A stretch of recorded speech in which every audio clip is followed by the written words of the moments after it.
You're watching the Letterman Podcast with Mike Chisholm, endorsed by the Hello Deli. Yeah. La, la, la.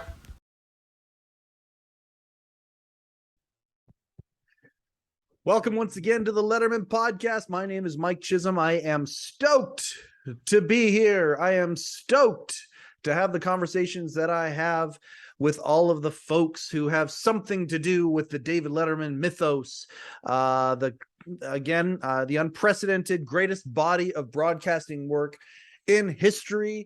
And today's episode is no exception. It's almost Halloween. And so, you know what? There was an ongoing bit that was run on all of David Letterman's shows up until the end of the Late Show in 2015 that had to do with comedy Halloween costumes. And so who better of a guest to have on this week's episode of the Letterman Podcast than Sue Hum, who had so many on-screen appearances, but also was behind the scenes. One of the elves that created the magic that we saw on screen. Phenomenal body of work. In this episode, we talk about where she came from, quite literally, actually, geographically, and also, you know what, emotionally, where she came from, and the journey that she went on in going from a farm girl to an artist to a costume designer. Of epic proportions. So excited about this. As you can imagine, this was a one of those dream come true episodes for me. I got a real kick talking to her, and we got all of the biographical stuff out of the way. So the next time she comes on the show, we've got a ton of instances that we can talk about and things. But we hit the broad strokes today. It was fantastic talking to Sue, and I just appreciate her so much. This episode, of course, brought to you by Rupert and May at the Hello Deli in New York. Go to hello-deli.com if you're looking for Late Show with David Letterman merchandise or Rupert merchandise or one hell of a sandwich. Thank you very much for all of the support so far. Please like, please share, please subscribe, all that jazz. Without further ado, we give you Susan Hum. Okay, so you actually started art school and you were an art school teacher as opposed to costuming. That's where you started. I was artistic. What had happened is I grew up on a farm, okay? My father was a civil engineer. We were just outside of Wilmington, Delaware. My father went to a University, Delaware. He got a civil engineering degree, and his dream was to buy a farm. And so the man who, one of his friends that was in the office said there was a farm, 60-acre farm for sale right next to his farm in Landerberg, Pennsylvania. Yeah. So all I know is we moved from Wilmington, Delaware to this fieldstone house with an outhouse and pumping water. And I went to a ding dong one-room schoolhouse with classes, 3 grades in one class in one room, pumping water in an outhouse. And then my father, we got pigs, cows, and chickens. Then we graduated to Black Angus, and then we had Black Angus. Yeah. Yeah, this is, and then You're moving on up in the farming world. in the farm, let me tell you, I delivered so many baby calves, I wanted to be a veterinarian, even though I was artistic. Wow. And okay, so I want to start back there to the part where you were artistic in a second, but I also want to go back a little bit further for a moment, because when my wife and I were in New York last week, we had a beautiful dinner with Rupert and May. And we told them that you were going to be coming on the show, and they both got excited because you all have a commonality back well before that as well. You're from the same region, historically, family-wise, right? I think we all were Southern Chinese ancestry. Yeah. May has friends, family in Hong Kong. I don't know about Rupert. Rupert never talked about his background, but all of us have a common ground because we're children of immigrants. Well, they're under the impression that you all came from like almost the same town. And it can be very, very, very close to each other. But that's what they had told us anyway. They got very excited when they heard you were coming on. Now, that being said, you're in Delaware. You guys are moving up in the farm world. You deliver calves. You're literally a farmer's daughter.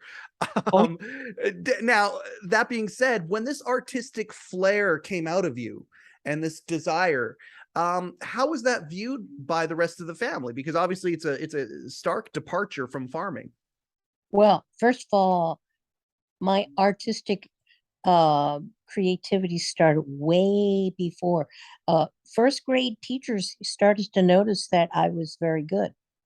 And then the next thing you know, by high school, I was doing the murals, and I was doing the yearbook. I was decorating the prom, and I got scholarship to Moore College of Art, the art teacher. So I started drawing very, very young, and teachers started to notice that. And I think that was my solace to be on my own and be in my own little world, to sit there and draw, and that's what I I would. this is fascinating to me, because at the end of the day, you look at your skills as a costume designer and where your career ended up taking you, but many times you have artists who will attract to fashion at the same time. Many of the outlets that artists do is inventing clothing and lines and different things like that. Was that something that you ever did when you were an artist, or was it more was it other things? I'll tell you what, when you grow up with Asian parents that have a tiger mama in the Mhm. family, you do what they said. Well, I always wanted to be in the fashion world, but my parents said, we were not going to send you to school unless you become an art teacher. You have to have and make a living out of art. And Yep. this is the days where, uh, of course, Asian immigrants, they really focus on education and really tell their kids how they have to make a living out of Right. what they guess. Well, it's got And to be that, practical, right. right? And I mean, I think that all of us can understand the logic behind that, because we all want our kids to do well. We all want our kids to be able to sustain themselves. But when you're an artist that wants to burst out of you, many times art and commerce don't necessarily mix, do they? Well, and you grow up on the farm, and then all you have is your family and Yeah. pigs, chickens, and dogs as your friends. I lived a pretty isolated life, and going to in primary school, a one-room schoolhouse with three grades, and uh, a stove, potbelly stove in the middle of the classroom. Yep. You know, like pioneer days. So you're talking to somebody who's didn't grow up in the city, that's for sure. Okay, so what university did you end up at? I got a scholarship Yeah. at Moore College of Art, and that was because of my high school teacher at Kennett Square, Pennsylvania. uh, I guess found out about this school. Uh, so I took Saturday classes. I would get on the train at Newark, Delaware, that would go all the way up to Philadelphia, and I would take Saturday classes. And from there, I went to Moore College of Art for 4 years. Wow. Was that mind blowing to you, coming from this small, isolated place and then Yeah, suddenly just being exposed to this brand new world? Was that the thing that you had dreamt of? Were you excited, or was it just scary as hell? well, nothing was scary. The thing is, there was just an eye opener. By that time, everybody was heavily dating and going to fraternity parties and everything. I was taking my drawing board and going to the museum, Philadelphia Museum, and drawing. Oh, Because everybody was, you know, I didn't date in high school like other high school people did. I didn't have a normal uh all American upbringing. Mm-hmm.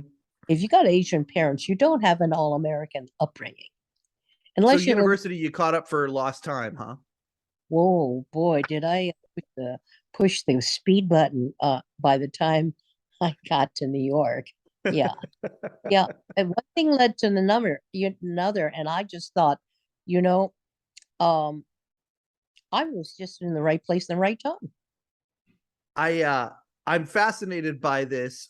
You get your art degree, you actually become an art teacher, you actually go through and get the teaching certificate and all of that. Yeah, I taught for uh I think 5 years Wow.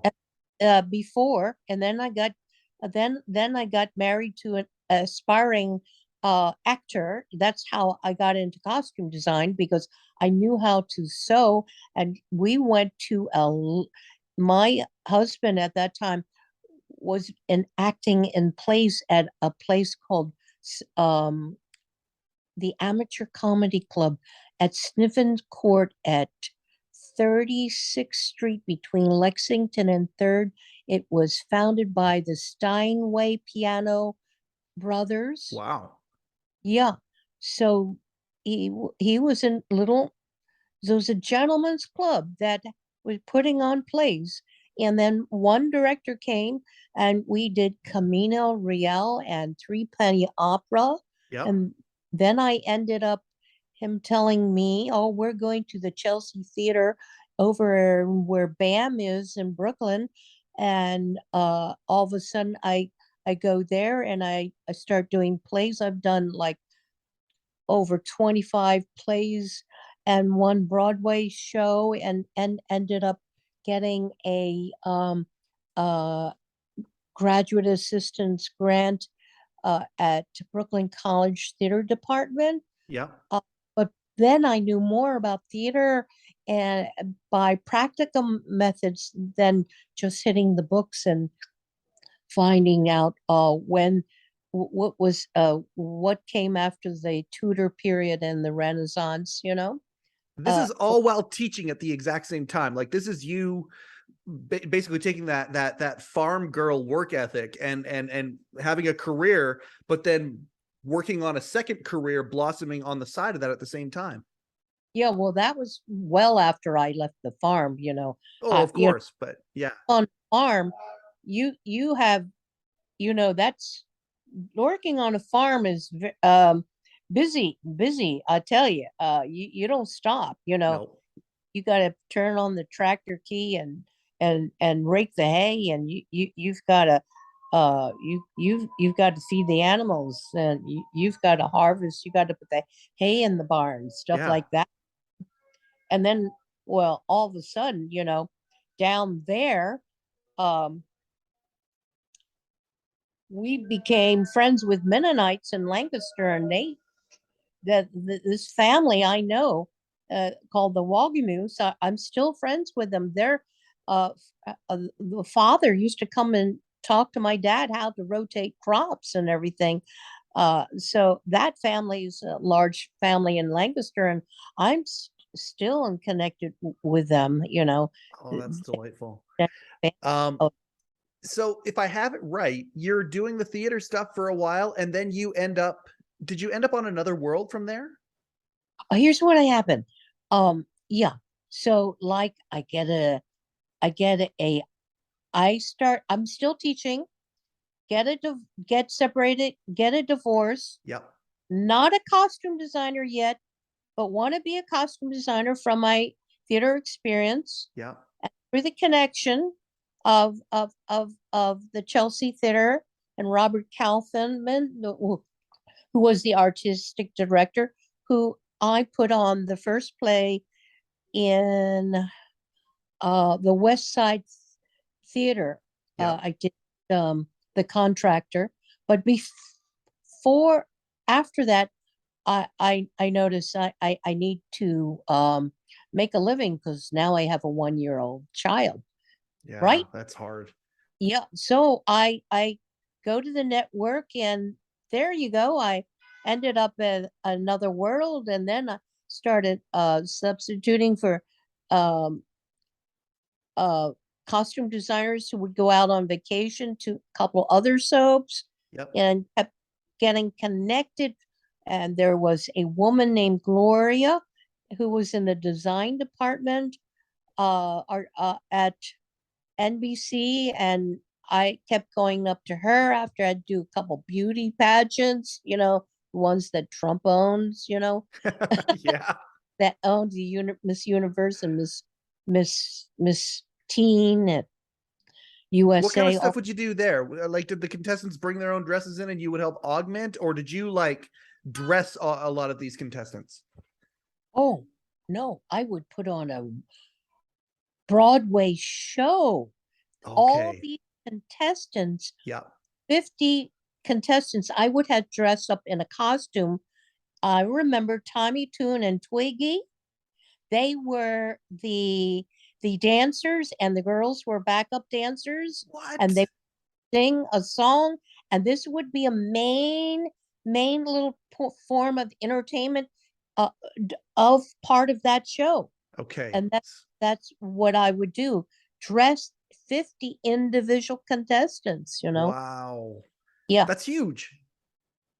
That's huge. Yeah. It was huge. Yeah. So at the same time, Another World, it didn't shoot in 30 Rock, did it? No, Where did another that shoot? shot in Brooklyn, Okay. at M and East 14th. You know your history. That Avenue M was Another World and another soap opera there. And did you know at that studio, Esther Williams' swimming pool was underneath? Are you kidding me? Yes, that's where they did Esther Williams Oh my swimming. goodness. Yes, big, Oh big, wow. yes. So So I there's was at, history there too. But then after that, is that when you went to the even more historic 30 Rock? Is that when you moved over there? Like, did Another I World moved springboard you over to that? in '84. I became freelance. I went out and did a TV movie with Jason Robards and Eva Marie Saint called A Christmas to Remember, somewhere out near Minnesota. And Yeah. then I did a lot of commercials, Yeah. like for Sony TV and all. I guess I did about 8 commercials, and then just kept my fingers in the fire looking for another job when Good for you you. are a freelancer.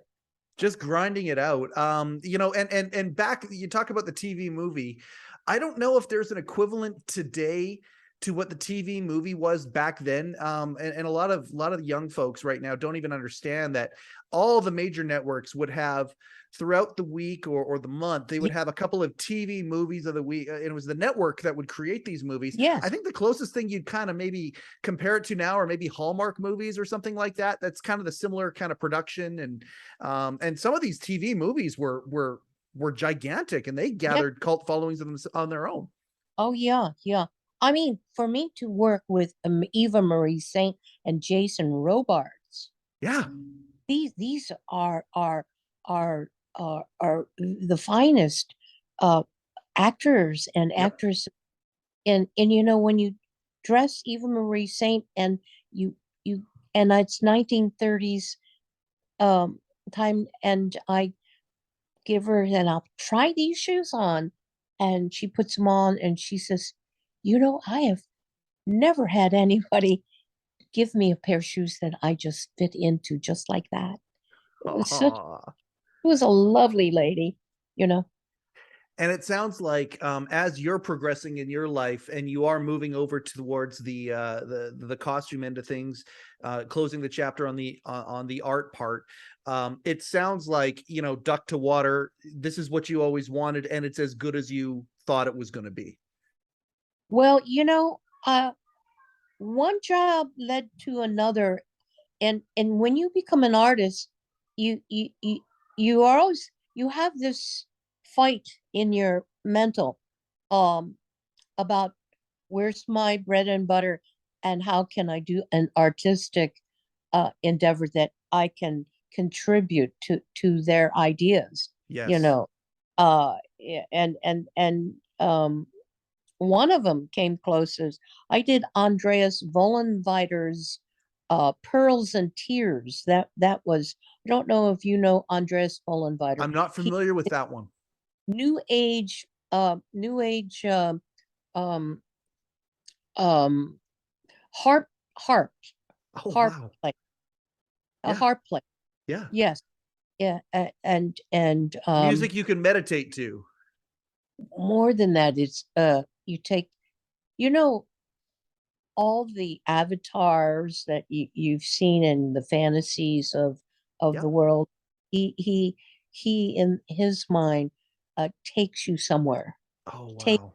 you somewhere. Yeah. Yeah. Yeah. But you know, in the meantime, I connect myself, and I do the started getting the music videos, and I did Run DMC's first music video.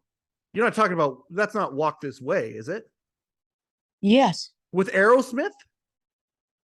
No, a Run DMC. Yeah, no, Run DMC did Walk This Way with Aerosmith.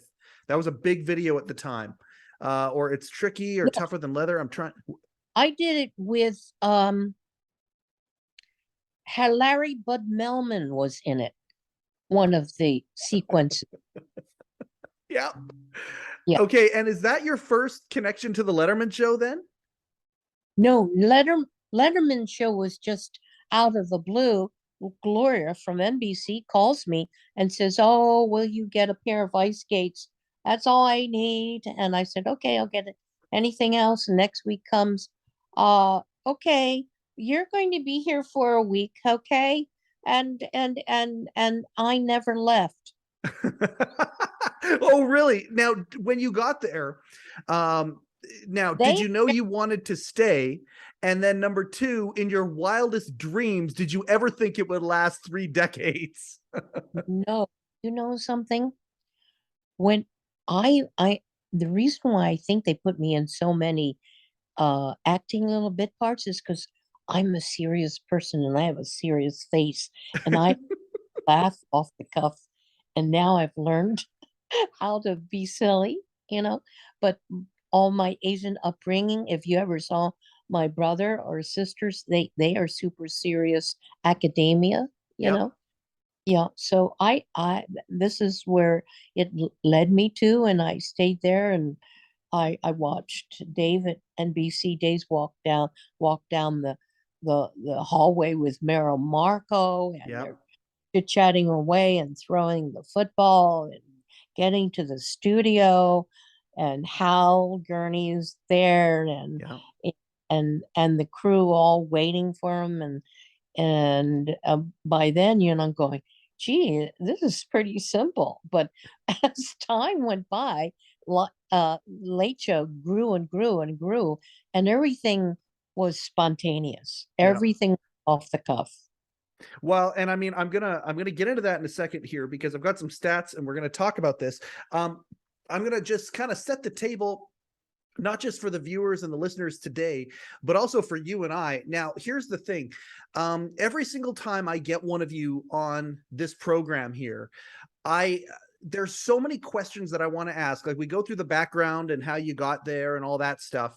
The first time, I'm hoping that I can get you back on multiple times because the list of questions that I have for you and topics that we could discuss is massive, like massive, especially with you, Sue, because you have so many different dimensions as your place within the Letterman and Company mythos. You certainly do. So I'm going to try and get to all the general stuff today, and because we Okay. are coming out before Halloween, and also to coincide with the fact that your staff moments just came out on the day that we're recording this, actually, with Yeah, Walter that you shot. It just came out today. Did you know that? Have you seen it yet? I know that until before I just looked at my phone, and I was with my son because he has I go with him twice a week on deliveries with his business, and I go, oh look, I I I want to share this first time look with you. So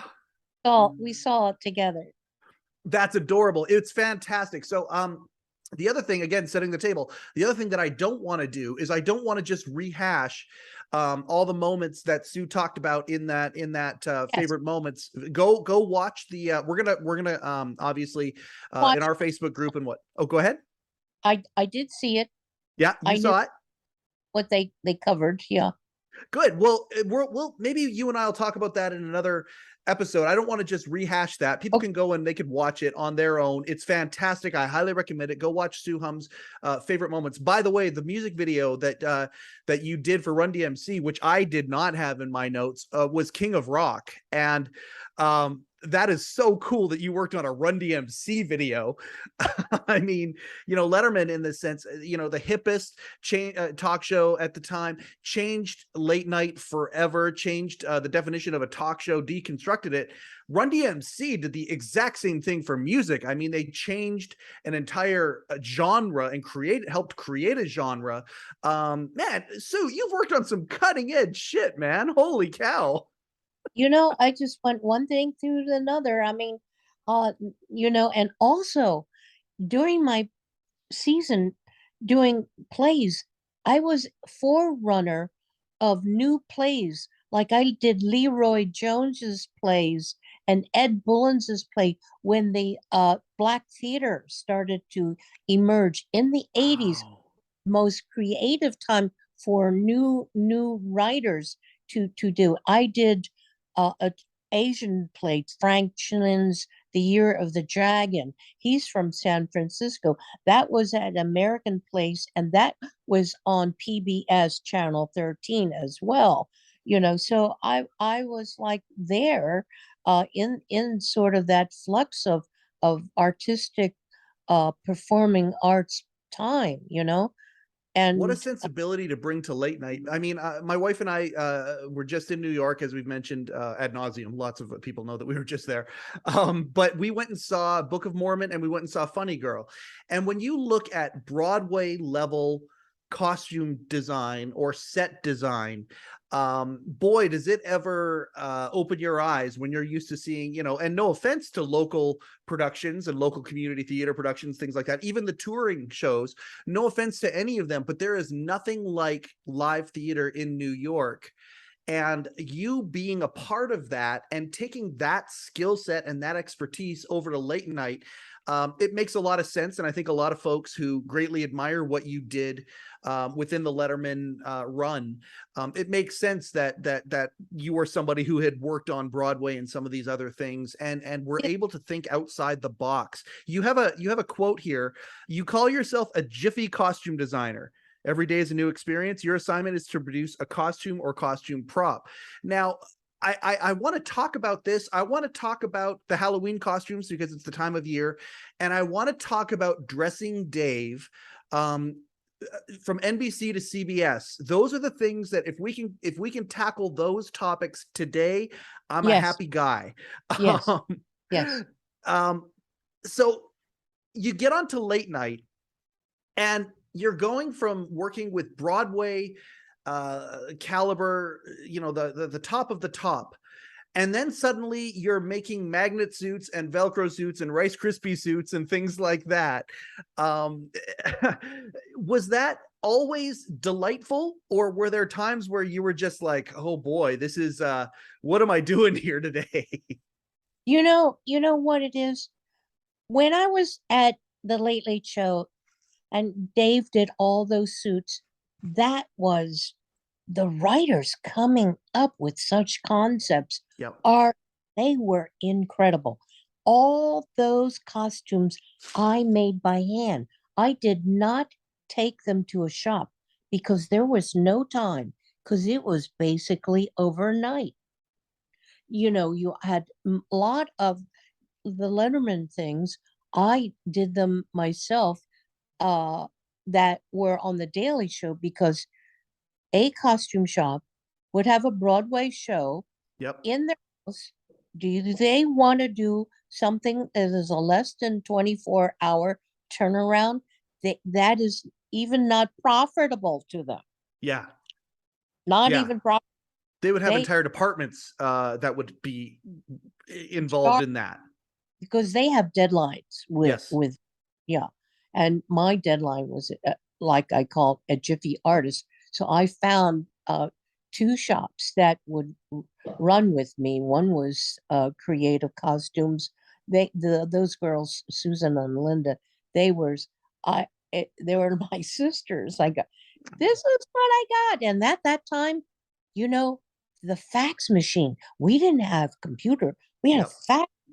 We faxed everything, and then with the Halloween costumes, I actually was hiring one man who was an artist who was good at that. He was a sculptor, Yep. uh, a furniture designer, and he would do that on the side. Then I found another costume shop that took me along with me for a long time. I guess three different costume shops, but all these people were small costume shops that made a living uh, uh, during doing oddities, and they had a great creative hand. You had to make a sketch for them Yep. and bring them the materials. Uh, that's how you control your concept, Yep. by bringing them the materials. Halloween costumes are all done and made um, for children to wear, and children about 6 to 10 years old. Their sense of balance and weight had to be considered. Yep. And also what had to be considered is that once we were through rehearsal, all of a sudden, after a meeting, the child that was designated for that costume got changed to somebody else. So I had to know a universal size in order to change out a child to another costume that they felt would be carrying that better. Okay, there's a lot to unpack here, for lack of a better phrase. Now, I want to talk about the idea that you had essentially, as opposed to a staff, you had costume stores that were kind of at your disposal, and these sketches that were made. Now, would they come out of a writer's meeting and then come to you and say, okay, well, here's what we've come up with, and then you would add your flair to it? How specific were the writers in what they wanted, and was there any flexibility that you would then add to it? And did you ever, I would imagine that with your creativity, you probably could have taken some of those concepts and actually evolved them a little bit and made them a little better. All right. With the Halloween costumes, there came a list Okay. with all the costumes with the adult concepts. Okay. Okay. Then I went and I would sketch them out. Then I'd show the raw sketch to the head writers and we discuss. And if they had any mechanisms of movement or mobility, we had to discuss that. Yeah. One was, give you an example, a child in one of those neat gyros where the Yes. back The spigot, the spinning, yeah. gyro. Well, that was a whole mechanism that had to be introduced, let alone being light enough for the child.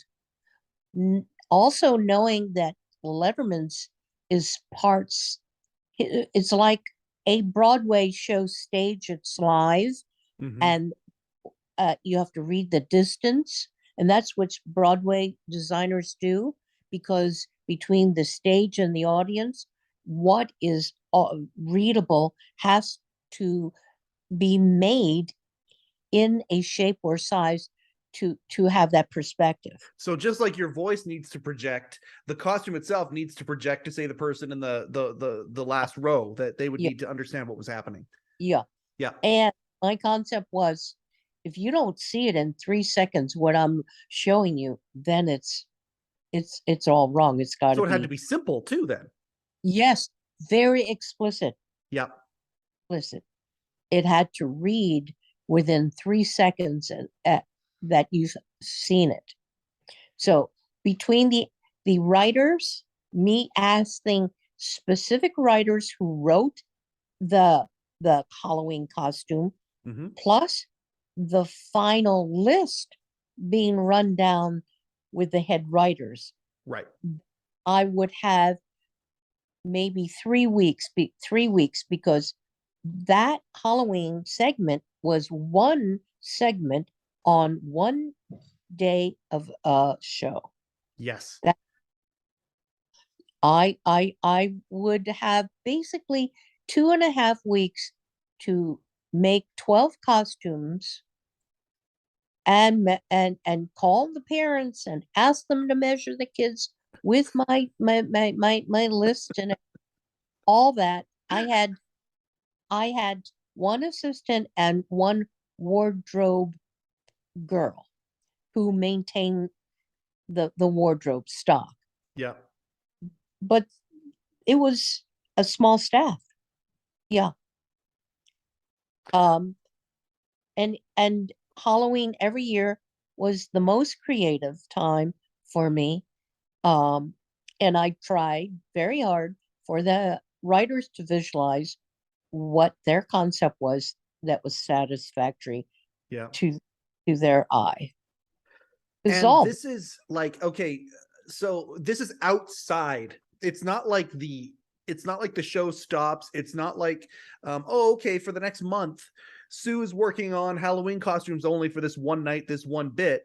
This is all, the show is going on, and they may come at you the day of, the Jiffy costume designer. They may come at you with other stuff while this is all happening real time, like that. So okay, and this is a bit that I believe started on the morning show, and it went like, this is a refillable. This is something that I believe, did you do it every single year, late night and late show? Was it a Halloween tradition? Did you ever miss a year? I don't think you did. No, I started in 84. I never missed a year. Do you know when I first started? It was 2 days before Halloween, and I had to do all those Halloween costumes. I would, in some instances, I would spend an all-nighter and not go to bed. Wow. Yeah, Wow. That's because fantastic. What a tradition, though. yeah, you know, the late show's concept, you don't say no to their ideas, No. You just can't. Well, you have to just go on and do it. Yeah. I did one called a Mitsubishi brain hat. I don't know if you remember Mitsubishi, the company. Well, that was in 2.5 hours. And I had to run around down to the electronic people and say, what do you got? Tubes? You got anything that look like tubes? What do you got? Looks like gadgets.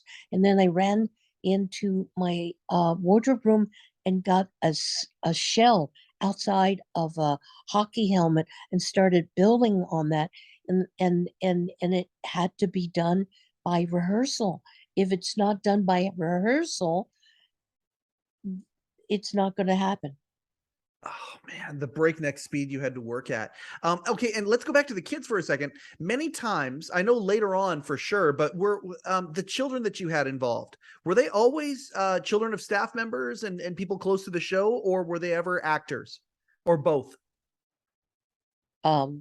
They were always actors Okay.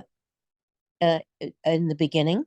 Yep. By the time we got to 1993 CBS was a combination, and then latter part of the year it became staffers, crew members, children. You Yeah. know, Coulter's, Alan Coulter's little granddaughters, and the there were stagehands and stage managers who had children, their Yep. children. So Now, was that easier or harder? Like, did you have a preference for either one, or was it all just the same to you? kids were kids. Ah, okay, gotcha. Kids, you give me a body. Well, I can tell you this, as a watching the Late Show, when it would ever come out, that or you'd put two and two together as a viewer, where they would show a staff member's child and you'd recognize the fact that they were in the Halloween sketch. It always brought a certain delight, and it showed just how much the family grew as the production grew and as it changed. We could stay on this whole time, but at the end of the day, you created over 280 suits for Dave, and then also 300 ties for Dave. And this is where I gotta ask you this before, more than that. It's okay, just more than that. your number grew up, throughout. I gotta ask this question. This is one for me, because obviously the Late Show sensibility changed significantly. Basically, the presentation you guys put on was the presentation that you would have put on if you got the Tonight Show. You just took it across the street to CBS, and it became bigger. It became the changes that needed to happen that NBC wasn't sure you guys could do. Not only did you show them that you could do it, but you did it, and in my opinion, did it better than anybody else ever.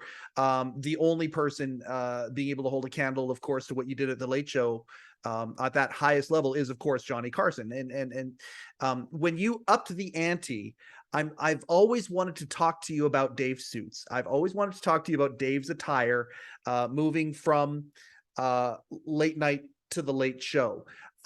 Because it was one of the things that was obviously the most noticeable. People were like, "Oh, is he still going to come out in the tennis shoes and and all of that?" Did you enjoy that part when you guys moved over from late night to Late Show? Did you enjoy upping the ante of Dave's personal presentation?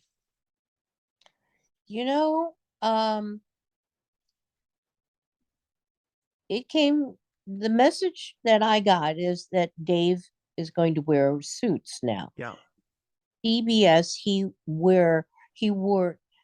I took the jacket from a suit, and then I took a casual pants from Gerbeau, and then he wore wrestling shoes.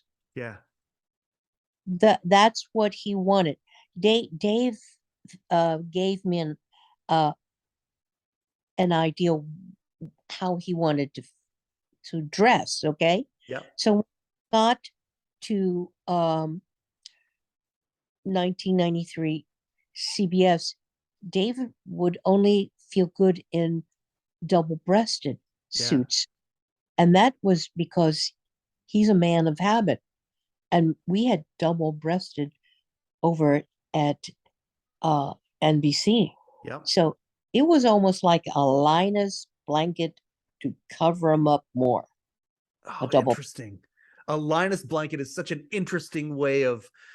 You certainly, as a viewer, we would watch him and he would play with the double-breasted portion of it, and we would see that, and his mannerisms would certainly enjoy that. But at the same time, you couldn't read a Rolling Stone article or one of these other, even in Bill Carter's books, they talk about it. These were high-end suits, though, right? Like, was there a certain brand or a certain designer that you gravitated to, or was it just the double-breasted itself? They were all custom made by a tailor. Every single one custom made. Yeah. Wow. Because Dave didn't fit into a over the rack, as I called, suits. Yeah. He liked to wear his trousers up and belted at his navel. Yeah. A lot of stuff was hung at the hip. Okay. He didn't like his pants being a certain width. So those were cut to his desired stature. He had a perfect model figure. It was, but he had broader shoulders than usual. And every designer cuts to a style. Dave's wants one suit to make him feel comfortable. It's not about style, but yet I had to go with style, with fabric and the silhouette of the width of the lapel or the shape of the lapel that was in this or that year's fashion. Right. And then he was particular of his desired length of what he wanted. And Daveson has an actor mentality, you know, of clothing is their armor of protection.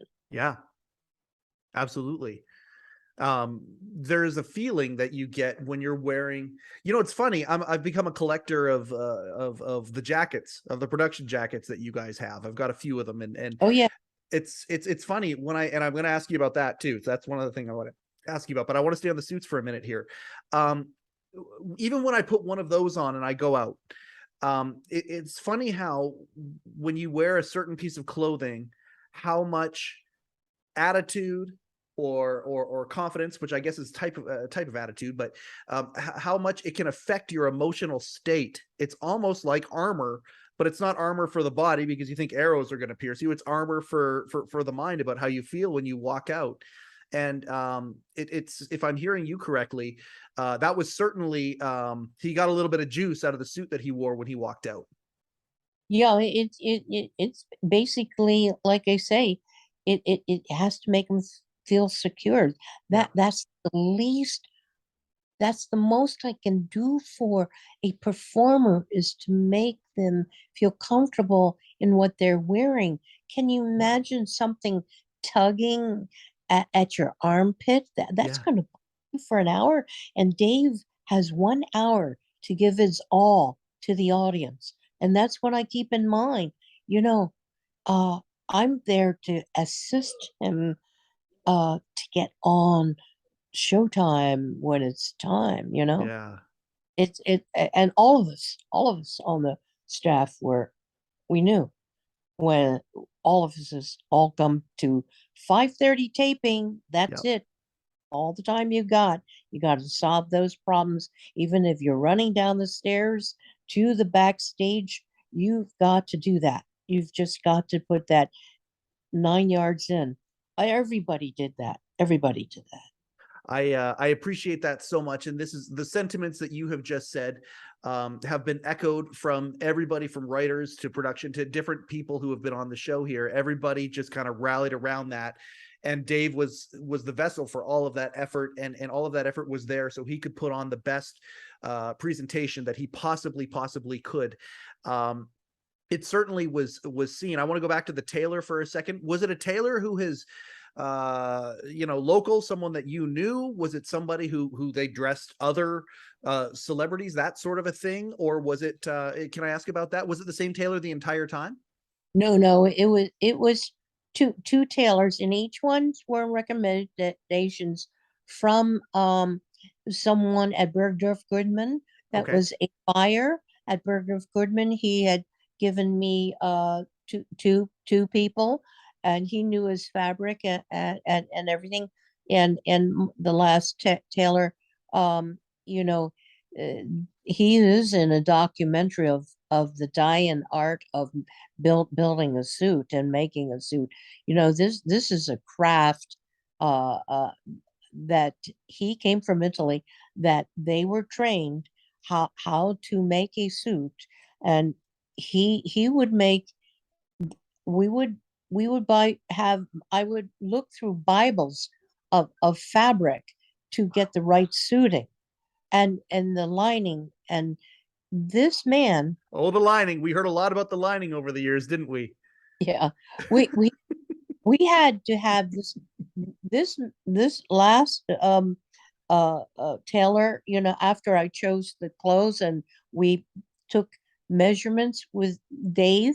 Yep. Dave is somebody who's very impatient, and so there's one or two fittings, and then the tailor, I would tell him if something looked like it was uncomfortable today. He had to look at it at monologue point, because Dave is not going to see a tailor anymore after the first two fittings. Right. Most people have four fittings with their tailor Yeah. to, to get the pattern for them specially made. to their body. Yeah. So the pattern was especially made for his stature. How many suits do you think he had over the years? Oh gosh. I would say every year I would get about, it's hard to say. Yeah. Every year I would get about, I would do spring, summer, and fall, winter suits. And of that, I would say probably probably 20, anything from 22 to 24 suits, depending, a Wow. year. A Yeah. year. Yeah. Wow. So, okay. Yeah, that's, I mean, but then at the same time, you're taping 4, sometimes 5 shows a week.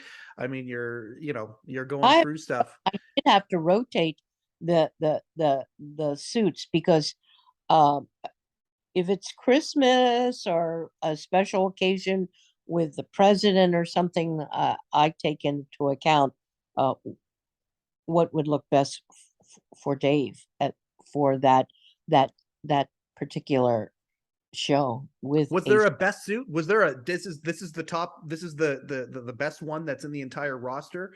Was it dark blue? Was it pinstripe? Was it I know that Dave looks best in navy blue, Yeah. dark navy blue, because on camera with the lights, you got to be careful because they dead white lights, Yep. and then they have lights that are got a little blue in it, and it'll pop suit. Yep. It'll look like he's got a cobalt blue suit if you don't get the fabric right. You have to know the absorption Yep. of light on the fabric.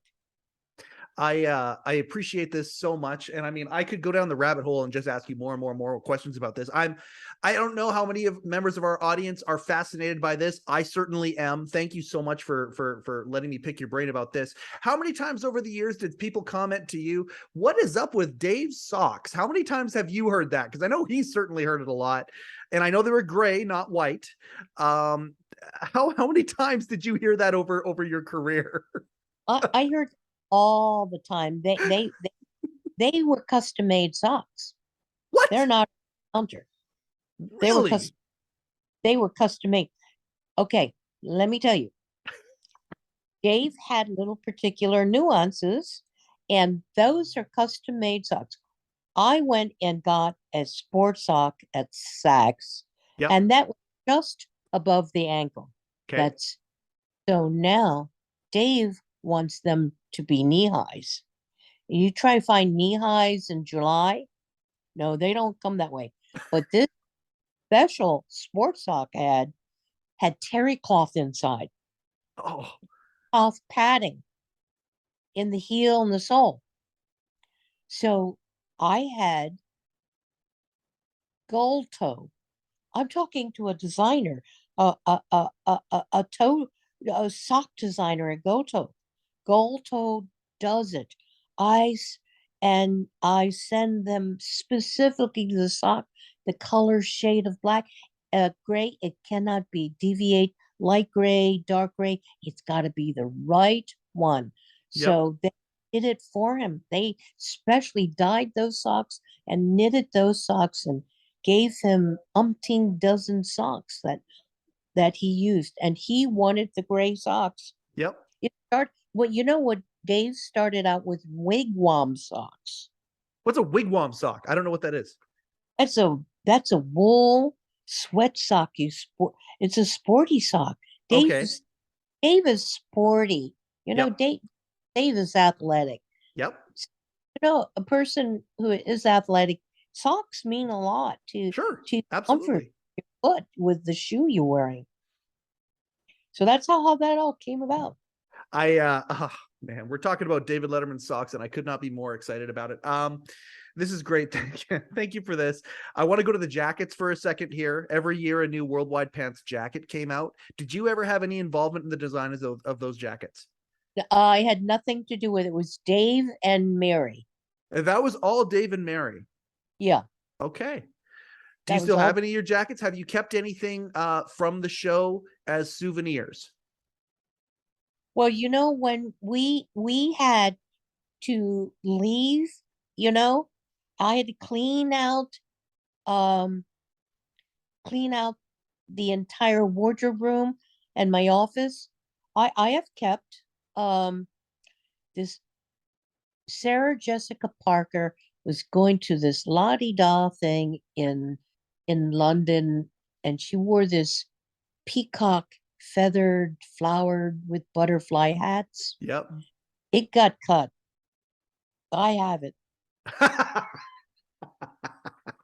tell you, I had the best milliner ever in New York make that. Wow. Milliner. This milliner used to do all of Radio City Rockettes hats. Oh, wow. Yeah, there's a history of who is the best jeweler, who is the has best miller in New York on all of Broadway Yep. and accessories and things like that. Yeah. So I have one of those. That's cool. That's a Yeah, very, very cool souvenir to have. yeah. Anything else that's off the top of your head? Let's see. Couple of Dave's ties. Yeah. What else? Dave Uh, famously gave a bunch of his ties to Jimmy Kimmel. I don't know if you knew about that or not. Apparently, when he was done, he sent Jimmy Kimmel a box of ties. I talked to Steve O'Donnell. He has a couple of Dave's ties too. So I'm going to try and for the studio, we're redoing the studio here. We've got one of your old bridges and things like that we're putting up. I'm going to try and find one of his ties somewhere. Apparently, they've been distributed all over the place. I'm I did excited. Go when ahead. this wardrobe room had to be given away. Yep. I asked the writers to come down and pick what they wanted. Awesome. So writers took retired suits and ties, Awesome. and for that matter, all of the staff was privy to come shopping and take. That's fantastic. Like what a cool souvenir from a legacy of what you have. I have so many other questions I can ask you, like so many. We haven't gotten into staff members like Steve O'Donnell again. I bring him up like a broken record. We just admire him so much at this show. So like he's just incredible.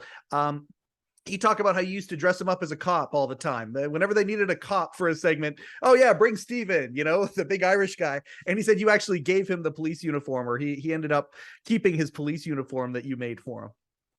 Yeah, it was a long time ago. I can't remember some of it, but I do have a picture of him where they were arresting a hot dog, somebody in a hot dog costume, and it's in Polaroid. It was Joe Toplin and Steve O'Donnell as Yep. cop. Yeah, yeah. There is one with him and Kellison as police officers. There's one where in particular that we like to talk about on this show where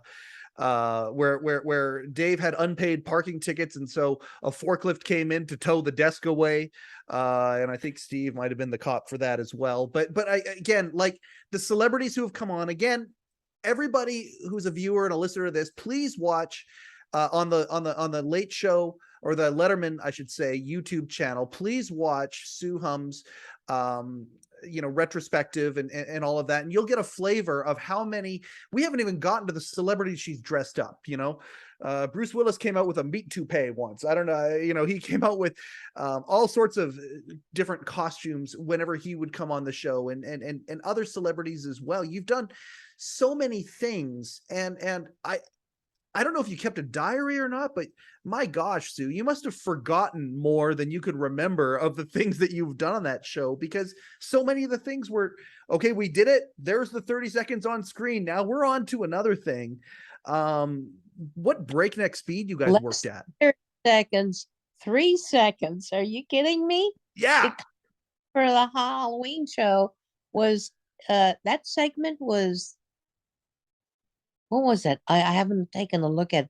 That segment was no more than 8 minutes. I don't think it was even 10 minutes. And the weeks of prep just to do that, the weeks Yeah, of it. But prep to do that. That's why we or love the show so much. You could tell, I talk about my wife when she cooks with love. Everybody in that show seemed to do their job with, for lack of a better term, love. You put emotion into it, and it was very, very obvious for a little payoff. I'm really grateful that there are so many like this show, but there are so many places right now who are looking back with a lot of this stuff as with a nostalgic eye, and we're re-looking at these things over and over again. I hate that this is gone. We're getting close to the end here, and I hate it because I could do this all day, and I'm so happy doing this with you. Are you willing to come back? Has it been okay? Are you willing to come back at some point? be glad to come back. Yes, there are other things there behind the scenes, Yeah. things that happen. We did anyone ever talk to you about the double tapes were two shows in one day? Let's talk about those right now. Let's absolutely talk about those. We had two shows in one day, and a lot of the remote would have to go upstairs in the balcony, but there were sets behind in the balcony. Yep. That we do some post tapes, they call Yeah. them. That's where the Super Bowl commercial was filmed. The Oh, yeah. famous Super Bowl commercial, things When like that. you saw Oprah Winfrey come up there, and Jay Leno, and Yep. all of us climb up the stairs in the dark and watch your step. Were you there for that particular day? Oh, yeah. Okay. Thank you for saying that, because what was your reaction when you saw Leno walking up there? Well, after you do two shows and you go do a post tape, Yep. right? And we know it's not going to take more than half an hour. Yeah. We judge everything by length of time and prep of time. I was just impressed about them coming to sit down with Dave and do this little bit commercial in between the Super Bowl. Yeah. And just impressed about the professionalism of people. Let's get this rolling, Yeah. The director, stage managers, calling time, all of that. Everything worked like clockwork. Everybody says, "Oh, that's just a talk show." Do you know, we had it down to the T. Well, we've said this before too. And the thing that I love about what you guys did versus what many of the shows today do is you made it feel like it was live. It was like the band energy was up the entire time. They didn't just play out a bumper, then silence and play back in again. They played the whole time. It was real time, 2-minute commercials. You tried to get the show done in an hour. And to me, that creates an energy that just doesn't exist if you continually start and stop and things like that. It was very exciting. It's the momentum. Yeah. Dave would go out and do monologue point. And I'd be backstage sending him off and waving to him as he goes across to the other side of the stage to come on, and Biff is there, everybody's there, makeup is there, stage manager's there, all timed, the energy, and then waving to Dave, and Yep. let's go, let's go. All of us have had that energy. This is what we worked for. Yeah. All day long. Yep. This 1 hour, Dave's got to now do his part, and I know by after hours that if I go upstairs to the 14th floor after the show, and all the producers and executive producers are there with Dave talking in it, and I know they're talking about Dave was not satisfied for what happened. The post-mortem, the famous post-mortem. Oh yeah, he wasn't happy for what had happened, and they got They just put it out on the table every night. The Just out. standard that you set was so high, and you know what, that's frustrating to me as a viewer. Like it's like I wish that they could see it, or he could see it through my eyes, because of how awesome it was. But I also recognize that because his standard was so high and he looked at it that way, that's what made what you guys did so special. And I do appreciate that. I just do wish, though, that he could take in the joy that folks like me took in as a viewer, and how much we loved it and how much we adored it. And I think later on, like, you know, these days it seems like, I don't know if you've kept up with My Next Guest and some of the other projects that Dave's doing now, but it seems like he's kind of mellowed out when it comes to that stuff over the years. It seems like he's a little bit happier than he was in those days. You know, he's not with a network. I guess that's what it is. And you know, age has something to do.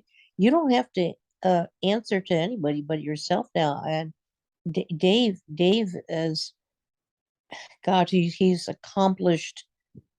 Uh, he's, you know, he's the icon of the talk show Yeah. that spurred so many other talk shows. And Yep. talk shows really changed so much in the way of their formats. And ours was that particular Dave's twist, Yeah. you know, Without what a we were doubt. known for. So Have you that's watched his Netflix show at all, Sue? actually no. I Okay. think I caught into some of them. Yep. Yeah, he's with the ones I called, he's more relaxed about that, you know. He's doing the long form now, kind of like the Tom Snyder thing, where he'll interview somebody for a full hour and maybe cut in a couple little videos here and there, but it's a long form interview. Is there anybody that you would be interested in seeing Dave interview that way? Um, as an entertainer or a political figure? No, anybody you want. Anybody you want. If there's anybody you'd love to see David Letterman talk to for 45 minutes to an hour, anybody on your list? Well, I would like him to talk to people for such, our world is so topsy turvy. You know, uh talk to uh uh Don Lemon, you know. Uh Oh, I yeah. would, I mean, I admire that guy so much. Talk to Don Lemon. That's a Uh great answer. Another broadcaster yeah, who's at the top of his game these days. That's an he interesting one. he's top of his game. And you can see how he has um put a new twist, you know, his Yeah. whole presence on television. When Yep. he wants to make a point, Yep. make a point, he is looking straight at you as though you're in his living room, and he Yeah. has this presence, Yep. uh, uh, people like that. People, I felt that our show was so topical. You know, half the people didn't know what was going on unless they just turned on to Dave and he talked about it. Yeah. Yeah.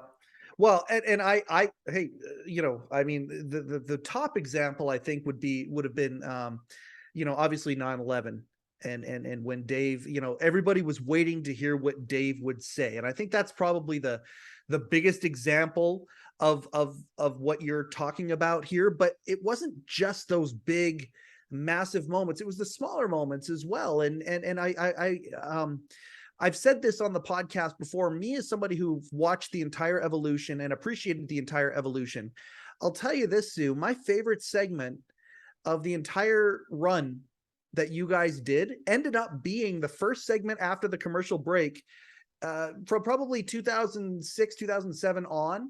It was when Dave would just sit down after the monologue, and he would sit down and just talk to the camera.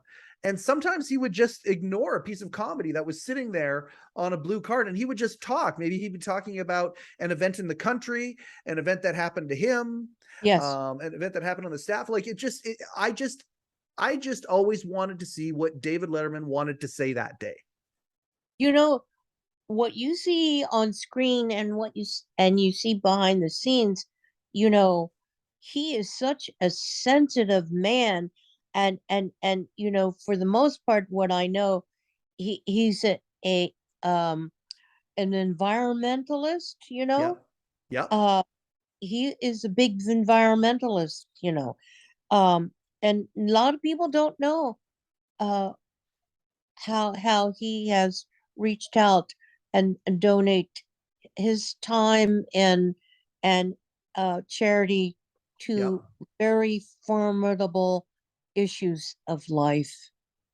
Yeah, and I appreciate that about him as well. And since retiring from the Late Show, seeing him, some of the people he's talked to on his show on My Next Guest, what he did on the National Geographic, he lent his time and efforts to that as well, going to India and things. And I Yes, yeah, appreciate that about him too, very, very much. yeah, yeah. You Um, know, oh, go ahead. I was going to say,